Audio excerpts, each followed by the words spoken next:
എല്ലാവർക്കും നമസ്കാരം. Top ട്യൂഷന്റെ SSLC chemistry ക്ലാസ്സിലേക്ക് എല്ലാവർക്കും സ്വാഗതം. ഇന്ന് നമ്മൾ പഠിക്കാൻ പോകുന്നത് കെമിസ്ട്രിയിലെ ഒരു മാന്ത്രിക ഭൂപടത്തെക്കുറിച്ചാണ്. അതെ, പീരിയോഡിക് ടേബിൾ. മൂലകങ്ങളുടെ ഈ ലോകം എത്ര അത്ഭുതകരമാണല്ലേ? ഈ മൂലകങ്ങളെല്ലാം എങ്ങനെയാണ് പീരിയോഡിക് ടേബിളിൽ കൃത്യമായി ക്രമീകരിച്ചിരിക്കുന്നത്? അതിനു പിന്നിലെ രഹസ്യമെന്താണ്?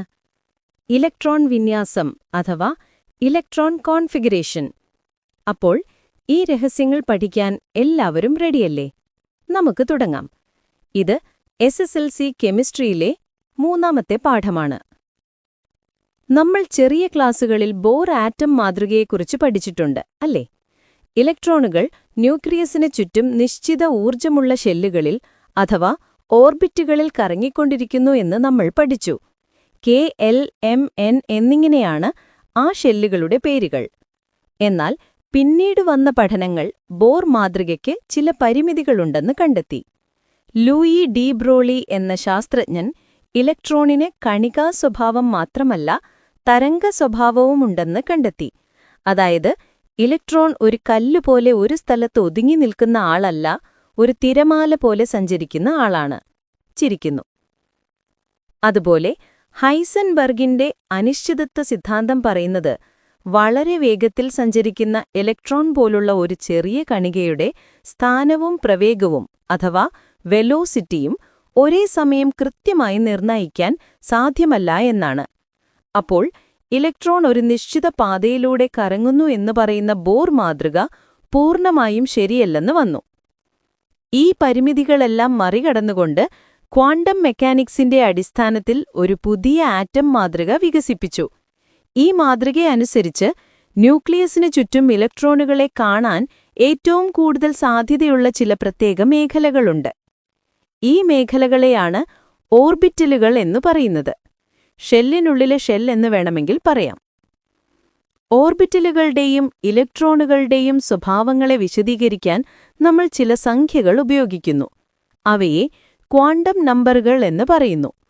നമുക്ക് അവയെ ഓരോന്നായി പരിചയപ്പെടാം. 1. പ്രിൻസിപ്പൽ ക്വാണ്ടം നമ്പർ അഥവാ N. ഇത് ഷെല്ലുകളെ അഥവാ പ്രധാന ഊർജ്ജനിലകളെ സൂചിപ്പിക്കുന്നു. Nന്റെ വില 1, 2, 3, 4 എന്നിങ്ങനെ പോകാം. N=1 എന്നത് K ഷെല്ലിനെയും N=2 എന്നത് L ഷെല്ലിനെയും സൂചിപ്പിക്കുന്നു. 2. അസിമുത്തൽ ക്വാണ്ടം നമ്പർ അഥവാ L. ഇത് ഓർബിറ്റലുകളുടെ ത്രിമാന ആകൃതിയെ അഥവാ 3-ഡയമെൻഷണൽ ഷേപ്പിനെ നിർവചിക്കുന്നു.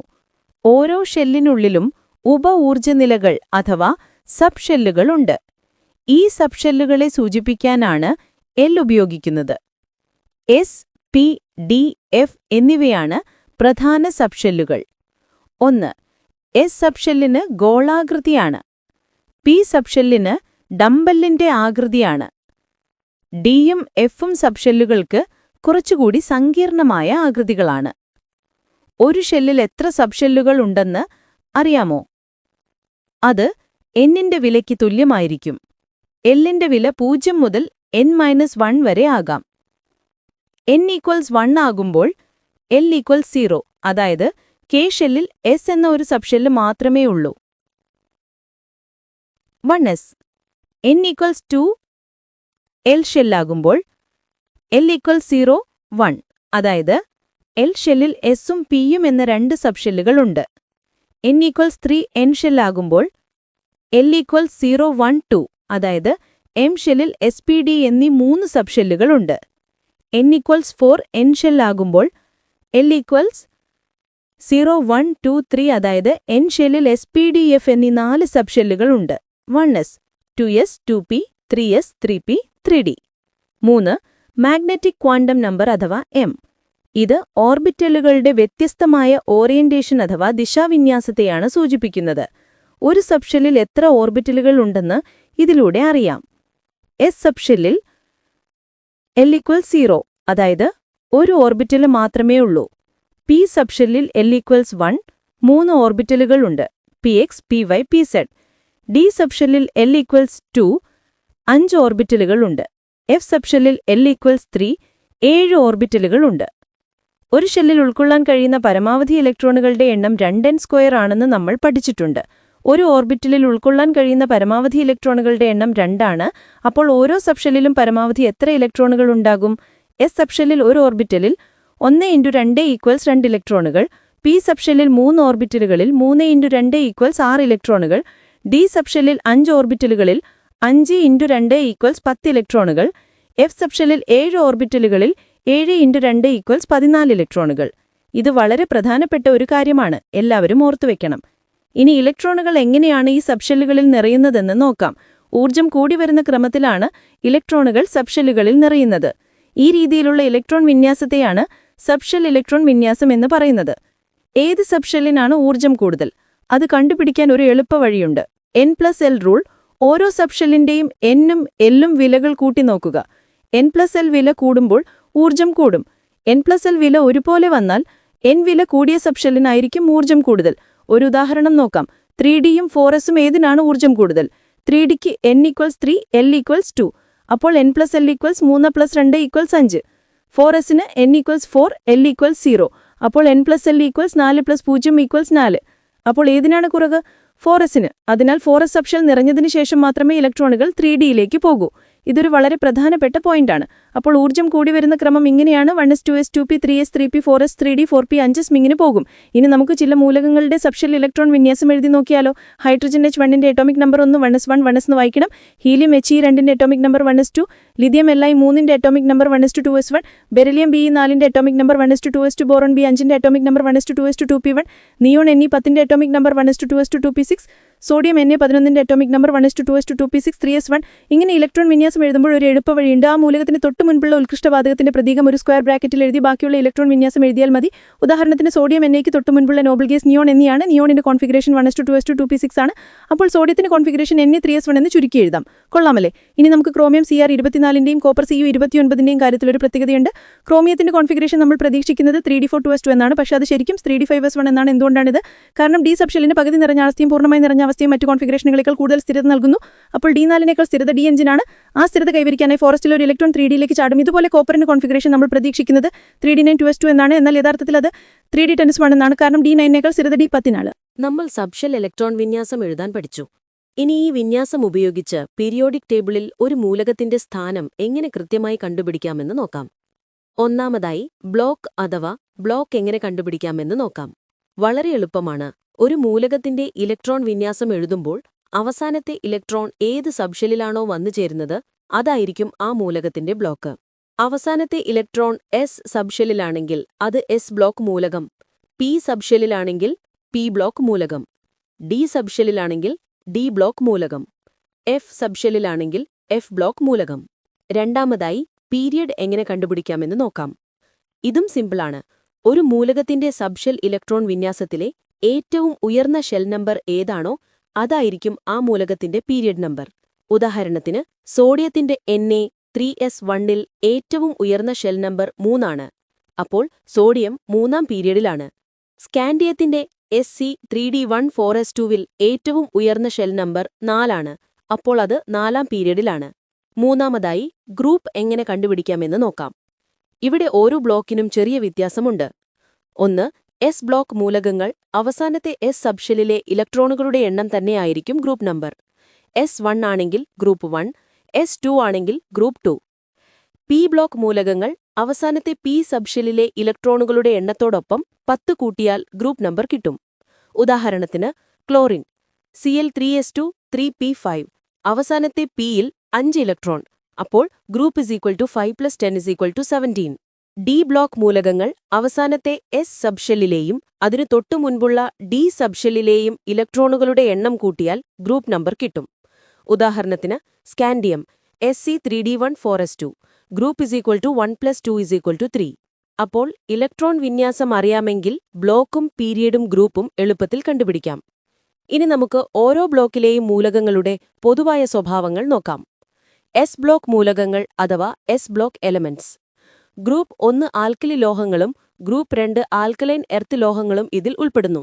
രാസപ്രവർത്തനങ്ങളിൽ പങ്കെടുക്കുമ്പോൾ ഇവ ഇലക്ട്രോണുകളെ വിട്ടുകൊടുക്കുകയാണ് ചെയ്യുന്നത്. അതിനാൽ ഇവയ്ക്ക് ലോഹസ്വഭാവം കൂടുതലാണ്. ഇവയുടെ അയോണീകരണ ഊർജ്ജം കുറവാണ്. ഗ്രൂപ്പ് 1 മൂലകങ്ങൾ +1 ഓക്സീകരണാവസ്ഥയും ഗ്രൂപ്പ് 2 മൂലകങ്ങൾ +2 ഓക്സീകരണാവസ്ഥയും കാണിക്കുന്നു. ഇവയെല്ലാം ഖരാവസ്ഥയിലുള്ള ലോഹങ്ങളാണ്. ഫ്രാൻസിയം, റേഡിയം എന്നിവ റേഡിയോ ആക്റ്റീവാണ്. പി ബ്ലോക്ക് മൂലകങ്ങൾ അഥവാ പി ബ്ലോക്ക് എലമെന്റ്സ്. ഗ്രൂപ്പ് 13 മുതൽ 18 വരെയാണ് പി ബ്ലോക്ക്. ഈ ബ്ലോക്കിൽ ലോഹങ്ങളും അലോഹങ്ങളും ഉപലോഹങ്ങളുമുണ്ട്. ഖരം, ദ്രാവകം, വാതകം എന്നീ 3 അവസ്ഥകളിലും മൂലകങ്ങൾ ഇവിടെയുണ്ട്. ഇവ പോസിറ്റീവ്, നെഗറ്റീവ് ഓക്സീകരണ അവസ്ഥകൾ കാണിക്കുന്നു. ഡി ബ്ലോക്ക് മൂലകങ്ങൾ അഥവാ ഡി ബ്ലോക്ക് എലമെന്റ്സ്.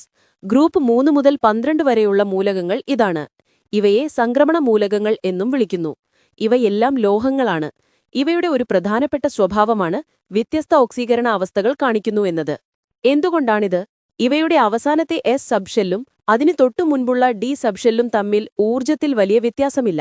അതിനാൽ രാസപ്രവർത്തനങ്ങളിൽ എസ്സിലെ ഇലക്ട്രോണുകളോടൊപ്പം ഡിയിലെ ഇലക്ട്രോണുകളും പങ്കെടുക്കും. അതുകൊണ്ടാണ് ഇവയ്ക്ക് ഒന്നിലധികം ഓക്സീകരണ അവസ്ഥകൾ കാണിക്കാൻ കഴിയുന്നത്. ഉദാഹരണത്തിന് അയൺ Fe+2+3 ഓക്സീകരണ അവസ്ഥകൾ കാണിക്കുന്നു. ഡി ബ്ലോക്ക് മൂലകങ്ങളുടെ മറ്റൊരു പ്രത്യേകതയാണ് അവയുടെ സംയുക്തങ്ങൾ പൊതുവെ നിറമുള്ളവയാണ് എന്നത്. കോപ്പർ സൾഫേറ്റ്, നീല, പൊട്ടാഷ്യം പെർമാംഗനേറ്റ്, വയലറ്റ് എന്നിവ ഇതിന് ഉദാഹരണമാണ്. എഫ് ബ്ലോക്ക് മൂലകങ്ങൾ അഥവാ എഫ് ബ്ലോക്ക് എലമെന്റ്സ്. പീരിയോഡിക് ടേബിളിന്റെ താഴെ 2 നിരകളിലായി കാണുന്ന മൂലകങ്ങളാണിവ. ഇവയെ ഉൾസംക്രമണ മൂലകങ്ങൾ അഥവാ ഇന്നർ ട്രാൻസിഷൻ എലമെന്റ്സ് എന്നും വിളിക്കുന്നു. 6ാം പീരിയഡിലുള്ളവയെ ലാന്തനോയിഡുകൾ എന്നും 7ാം പീരിയഡിലുള്ളവയെ ആക്ടിനോയിഡുകൾ എന്നും പറയുന്നു. ഇവയും വ്യത്യസ്ത ഓക്സീകരണ അവസ്ഥകൾ കാണിക്കുന്നു. മിക്ക ആക്ടിനോയിഡുകളും റേഡിയോ ആക്റ്റീവാണ്. യുറേനിയം, പ്ലൂട്ടോണിയം തുടങ്ങിയവ ന്യൂക്ലിയർ റിയാക്ടറുകളിൽ ഇന്ധനമായി ഉപയോഗിക്കുന്നു.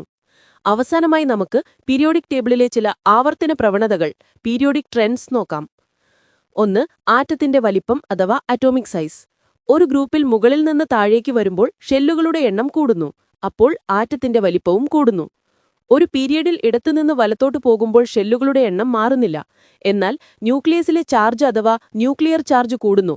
അപ്പോൾ ന്യൂക്ലിയസ് പുറത്തുള്ള ഇലക്ട്രോണുകളെ കൂടുതൽ ശക്തിയോടെ ആകർഷിക്കും. അതിനാൽ ആറ്റത്തിന്റെ വലിപ്പം കുറയുന്നു. 2. അയോണീകരണ ഊർജ്ജം അഥവാ അയോണൈസേഷൻ എനർജി. ഒരു ആറ്റത്തിന്റെ ഏറ്റവും പുറത്തുള്ള ഷെല്ലിൽ നിന്ന് ഒരു ഇലക്ട്രോണിനെ നീക്കം ചെയ്യാൻ ആവശ്യമായ ഊർജ്ജമാണിത്. ഒരു ഗ്രൂപ്പിൽ താഴേക്ക് വരുമ്പോൾ ആറ്റത്തിന്റെ വലിപ്പം കുറയുന്നതുകൊണ്ട് ന്യൂക്ലിയസിന് പുറത്തുള്ള ഇലക്ട്രോണിലുള്ള ആകർഷണം കുറയും. അപ്പോൾ ഇലക്ട്രോണിനെ എളുപ്പത്തിൽ നീക്കം ചെയ്യാം. അതിനാൽ അയോണീകരണ ഊർജ്ജം കുറയുന്നു. ഒരു പീരിയഡിൽ ഇടത്തുനിന്ന് വലത്തോട്ട് പോകുമ്പോൾ ആറ്റത്തിന്റെ വലിപ്പം കുറയുന്നു.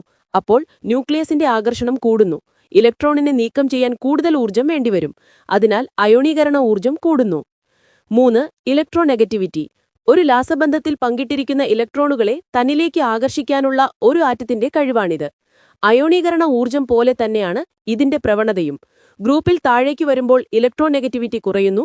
പീരിയഡിൽ ഇടത്തുനിന്ന് വലത്തോട്ട് പോകുമ്പോൾ ഇലക്ട്രോനെഗറ്റിവിറ്റി കൂടുന്നു. അപ്പോൾ പീരിയോഡിക് ടേബിൾ വെറുമൊരു പട്ടികയല്ല, മൂലകങ്ങളുടെ സ്വഭാവങ്ങളെക്കുറിച്ചുള്ള ഒരു വലിയ വിജ്ഞാനകോശം തന്നെയാണെന്ന് മനസ്സിലായില്ലേ? പിന്നെ നമ്മുടെ ഈ ടോപ്പ് ട്യൂഷൻ സെന്ററിൽ ചെറിയ ബാച്ച് സൈസിലാണ് ഹൈസ്കൂൾ ക്ലാസുകൾ ഉള്ളത്. അപ്പോൾ നല്ല മാർക്ക് വേണമെന്നുണ്ടോ? എങ്കിൽ എത്രയും പെട്ടെന്ന് ഞങ്ങളുടെ ഫേസ് ടു ഫേസ് ക്ലാസ്സിൽ ജോയിൻ ചെയ്യുകയോ അല്ലെങ്കിൽ യൂട്യൂബ് ക്ലാസസ് ഉപയോഗിക്കുകയോ ചെയ്യുക. പാലക്കാട് നിവാസികളെ ടോപ്പ് ട്യൂഷന്റെ ഫേസ് ടു ഫേസ് ക്ലാസ്സിലേക്ക് സ്വാഗതം ചെയ്യുന്നു. കൂടുതൽ അറിയുവാൻ 8060606363 എന്ന നമ്പറിലേക്ക് വിളിക്കുക. എല്ലാവരും നന്നായി പഠിക്കണം. അടുത്ത ക്ലാസ്സിൽ കാണാം. Bye bye.